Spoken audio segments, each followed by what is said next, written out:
చూస్ country delight, live better. ఇప్పుడే country delight app ని download చేసుకోండి. ప్రొద్దుటూరులో టీచర్గా పనిచేస్తున్న కన్న తల్లిని కిరాతకంగా గొంతు కోసి చంపిందే కాకుండా పాటలు వింటూ నేనే దేవుణ్ణని చెప్తున్నాడట. ఇంతకంటే దారుణం ఏముంటుంది? దీని మీద మనతో మాట్లాడేందుకు లైవ్ కాల్లో అందుబాటులో ఉన్నారు సైకాలజిస్ట్, క్రియేటర్ కృష్ణ గారు. ఒకసారి ఆయనతో మాట్లాడదాం. సార్ నమస్తే అండి. నమస్తే అండి. ఎంతో గారాభంగా పెంచారంటున్నారని, అంత ప్రేమించిన తల్లిని అట్లా కసితీరా తన చేతులతో తాను ఎలా చంపాలి? మాట్లాడుతుంటే నాకు ప్రాణం పోతుందండి. కన్న తల్లిని నువ్వు చేతులరా, నాకు అసలు ముట్టుకొని పట్టుకొని గొంతుకొని నీకు నీలో మనిషి బయటకు రాలేదు. మరి అసలు అమ్మో, మానవత్వం అసలు మనిషి కదా మేడం.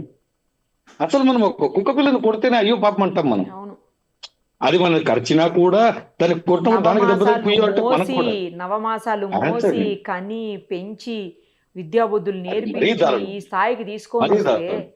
నువ్వు ఇదా లాస్ట్ కి చేసి దారుణం. ఇంకోటి ఏంటంటే పేరెంట్స్ విజ్ఞప్తి, సింగిల్ చైల్డ్ సిండ్రోమ్ అని ఒకటి వచ్చేసిందండి. ఒకటే బిడ్డ, వాళ్ళని అరవరు, తిట్టరు, కొట్టరు, అడిగిన దానికంటే ఎక్కువ చేస్తారు. బర్త్డేలు, బైకులు, పార్టీలు, ఫోన్లు ఏమిటితే తీస్తారండి. అమ్మ చేతి చెంపదెబ్బ తినని వాడు పోలీసుల చేత లాఠీ దెబ్బలు తింటాడు. పోలీసుల చేత లాఠీ దెబ్బలు తినవాడు తోట దెబ్బకు బలవుతాడు. ఈ రోజు ఈ కుర్రాడి బంగారు భవిష్యత్తుని మనం గొప్పవాడిని చూపించాల్సిన లేదు. ఆ వయసును అంటున్నాము. ఆ వయసులో జైల్లో పోయి మగ్గిపోతే వాళ్ళ మైండ్ సెట్ ఎలా తయారవుతుంది చెప్పండి. వీడు పోరి తిరిగి వచ్చిన తర్వాత గౌతమ్ బుద్ధుల్లాగానో వివేకానందలాగా బయటికి వెళ్ళాడు కదా. మళ్ళీ యాంటీ సోషల్ ఎలిమెంట్ గానే వస్తారు. క్రూరమైన నేరస్తుడుగా మారే బయటకు వస్తారు. వీటికి ఎక్కడో చోట పురిష్ట పెట్టగలగాలి. మనం విద్యా వ్యవస్థను ప్రశ్నించాలి.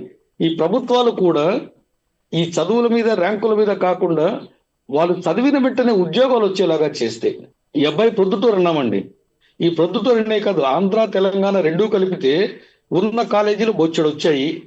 కాలేజీలు కూడా ఉన్నాయి కదా సార్. అందరూ పొలోమని బీటెక్కే చదవాల్సిన అవసరం లేదు కదా. బోల్డని కోర్సులు ఉన్నాయి, ప్రొఫెషనల్ కోర్సులు ఉన్నాయి, రకరకాల కోర్సెస్ ఉన్నాయి, చాలా చదువుకోవచ్చు. బీటెక్ అంటే గొప్పది పాలిటెక్నిక్ చేస్తే లైఫ్ లో సెటిల్ అవుతారు. అదే వచ్చింది. మనకేంటంటే ఇది గ్లామర్ కోర్సు చేస్తున్నారు. ఈ లక్షల మంది సంవత్సరానికి బయటకు వచ్చి ఈ హైదరాబాద్, బెంగళూరు, చెన్నై సెలెక్ట్ చేసుకుంటారండి. వచ్చిన వాళ్ళకు కూడా ఏ ఉద్యోగాలు రావు. హైదరాబాద్ అందరికీ వెల్కమ్ అని పెట్టుకోలేదు బోర్డ్స్ అండి. అందులో కూడా టాలెంట్ ఉన్న వాళ్ళకి వస్తాయి.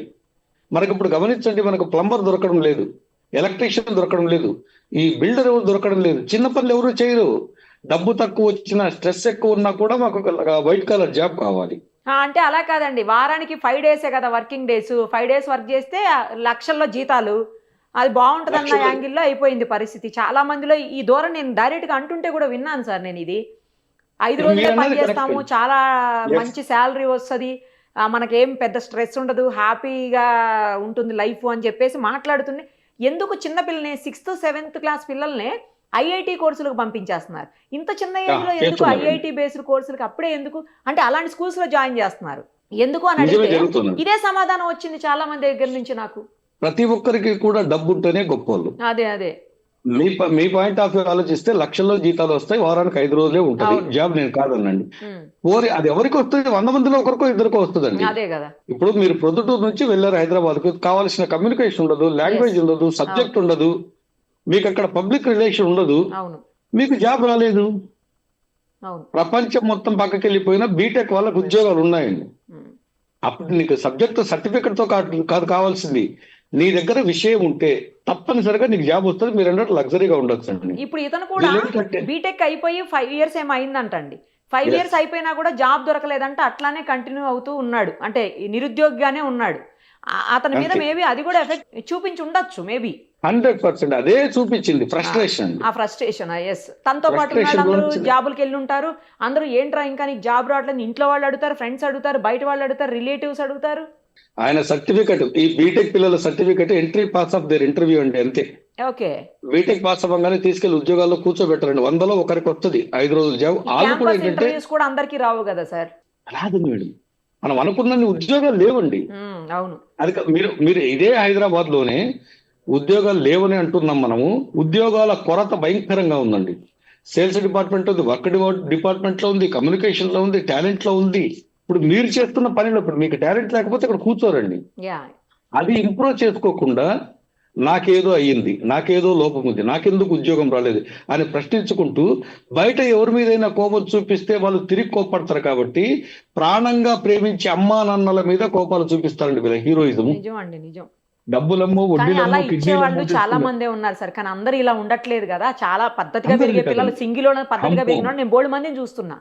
బ్రహ్మాండంగా ఉన్నారండి. ఆ. మీరన్న దాంట్లో మనం 1-2% అన్నాము. అదే వాళ్ళకు అండి, ఉద్యోగాలు correct. ఉన్నాయి, 5 days ఉన్నాయి, అవును. వాళ్ళకి కావాల్సిన ఉన్నాయి.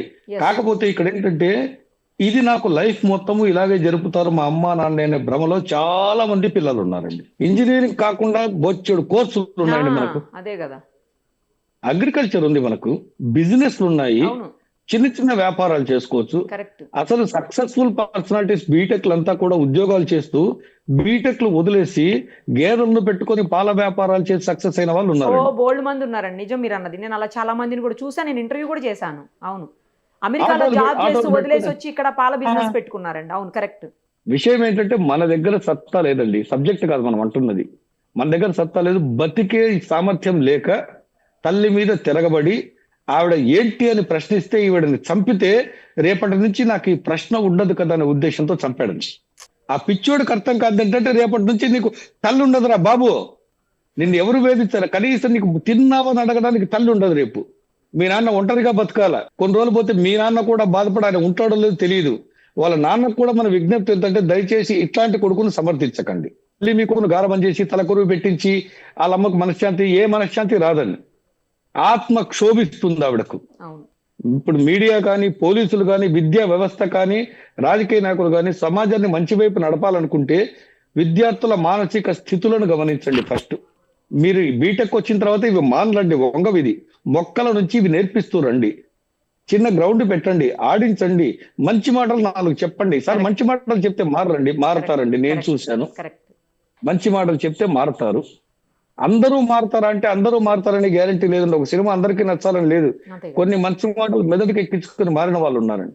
నాకు 5 days బ్యాక్ వచ్చిందండి. సార్ మీరు నాకు 15 ఏళ్ల కిందట మీరు క్లాస్ చెప్పారు సార్, అమ్మ నాన్న బాగా చూసుకోమన్నారు, నేను బాగా చూసుకుంటున్నాను సార్ నాకు చెప్పారండి. అంటే మనం ఎక్కడో వెలిగించిన దీపం ఎక్కడి వరకు పెద్ద కాంతినిస్తుంది కదండి. మనకేంటంటే ఈ పిల్లల మీద దృష్టి పెట్టి మంచిని చెప్పాలి, మంచిని మాట్లాడాలి, మంచి వినిపించాలి, మనశ్శాంతిని కలగజేస్తే మాత్రం పిల్లల్లో కూడా ఈ పర్వర్టెడ్నెస్, కోపాలు, టెన్షన్ అవన్నీ తగ్గిపోతాయి. Right sir. థ్యాంక్ యూ అండి. Thank you so much. చాలా విషయాలు షేర్ చేశారు. థ్యాంక్స్ అండి. నమస్తే.